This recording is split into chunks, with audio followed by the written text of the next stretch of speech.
Hope you enjoyed H1, and this is Sullivan Allen's Game My Latest review on God Eater episode 8. Sorry I was a little slow with this one. This was a very good episode in certain points. Let's go off. First of all, the team, they are live now. They after they are recovered from being in that safe zone, where they're safe, from all those with the civilians, they survived.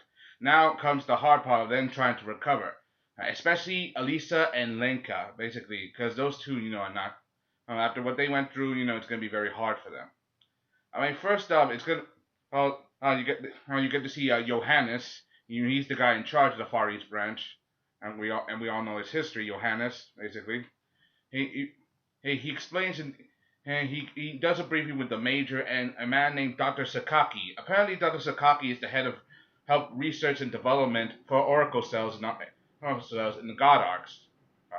Basically, he's like the technical wizard of the show. So, while the other and this is hard, it's gonna be very hard. Like he's gonna see if he can try to help repair Linka's God Arc. Though his sword was damaged after the battle with that black Vajra Aragami. Apparently, it's been given a code name by the Russian branch, Dear Pirta. Basically, I think it means Black Death or something. I don't know. Because it's from Russia, and Alicia is from Russia.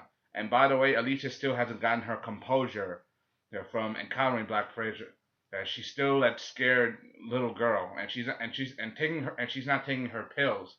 That's right, you heard me. I said pills. She's taking pills. I don't know if there's some medicine to help regulate her or something to keep her calm, but she's not taking them, and she's freaking out.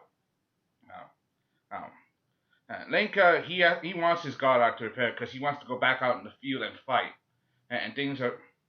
And I mean, he really wants to fight. He wants to defeat the Aragami, but we still haven't gotten a reason.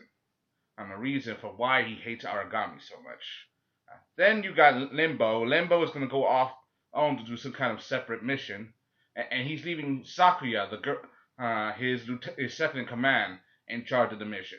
However, with Lenka and Elisa they're going to use what's left of the first unit to combine with the second unit. One of them, those members of the second unit, being that guy who's Lenka's friend, who's also a God eater, and we saw him a couple episodes back. He took Lenka to his home and saw his mom, but his mom doesn't like that his son's a God eater. There's a potential that when he encounters the Aragami, he's going to die, and it's understandable. I mean, do you if it was your son going out to battle horrible monsters, wouldn't you be afraid a little bit?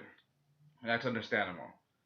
The team goes to this stadium, basically this abandoned stadium, and they encounter multiple Aragamis. They're basically surrounded. Things are tough for them, and it gets worse when the ground around them collapses and they have to, find a way out, or they're all gonna die basically. But then things aren't to go bad for them. Lenka shows up. At first, the major, she doesn't want to hear him talk because Lenka has always been a little bit outspoken and basically on his own comes to his desire to kill the Aragami and to defeat them. I mean, for example, he disobeyed orders and went straight into the front line of battle. We saw the first episode. But the reason why he didn't get severe punishment is because he's a new type. That means he's a useful weapon against the Aragami, and Limbo helped cover it for him. This time, he still wants this guy Lenka. He offers him some advice, some strategic advice, and they followed it. And they followed it to such a point where Lenka, he literally saved their lives, and they all managed to survive this one. And because of Lenka, it proves that Lenka he proves that more Lenka, more development, and that Lenka he wants to see people, he wants to save people. He doesn't just want to kill the Aragami for good. He wants to really save people. And it begs the question: what is driving Lenka? What is his driving force? It also begs even more question where after the team comes back and Sakuya thanks him and the other team all thanks him for his help, he drops something and there's some kind of scratch mark or some kind of symbol on this item. Apparently it belongs to someone Lenka knew, which means that person probably died. This is why Lenka, is the way he is. But it seems Sakuya understands this guy. She understands this symbol. But she doesn't say what it is, which means we're gonna have to wait a lot longer to understand what the hell it is. which means it begs the question: what is Lenka's driving force? What is literally making him fight the Origami and wanting to save people so badly? He probably went through something crappy like the way Elisa went through, seeing her parents murdered in front of her eyes, and that black origami with intelligence staring back at her. It let her live by chance, basically. But by letting her live, she became a god eater and vowed to destroy all origami. Which means it just begs the question: what's going on? What's going to happen next? And this leads to this point. Apparently, Johannes he comes up with a plan. Apparently, he's found a way to make some kind of ultimate plan to eradicate all origami to see if they can find a way to control the origamis with some kind of device. This device will then lure in the origami, and then the god eaters with their weapons will come in for an ambush. And by around the same time as this weapon, when he's talking about the space, Limbo is sneaks into some kind of lab and discovers some kind of frightful secret. What is this secret? I have no idea, but it's probably big and nasty. And at the same time, Lenka is getting news from Dr. Sakaki that the reason why his god arc became broken was not because of the Black Vajra. There's Peter. Is because his development is so high that his weapon can't handle it. So basically, Lenka's potential with the weapon is what broke it. He broke his own weapon, not intentionally, but he broke it. Apparently, his oracle cells are so highly developed and evolved, it makes him far different from the others, which was said earlier in this episode that he has advanced healing capabilities, far different from any other God Eater that they've seen before. That means there's something special about Lenka. However, this also leads to the fact that there's also some great lose because of the advance and development of the oracle cells inside him. There's no cure, and Lenka is developing because energy and involvement won't last for long. Basically, he's like a living time bomb. And I say that in such a harsh way because there's no technology to stop his slow development. Oracle cells and his compatibility with the blade is out of sync, which either they which means they can't stop it. Which means at some point, because of the stress of the oracle cells, they will die. He will die, basically.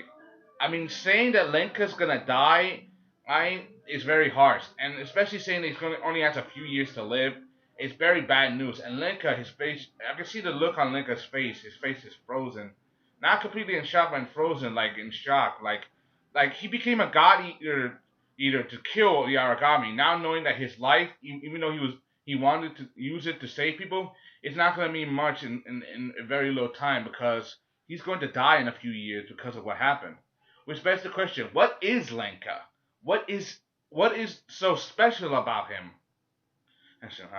And also, there's also Elisa. Apparently, she's confiding with her doctor, saying that she wants to kill the black origami. There's Peter, the monster who killed her parents, but she can't do it on her own. She can't do it being helpless. So she asked the doctor for a favor: take away my fear, basically.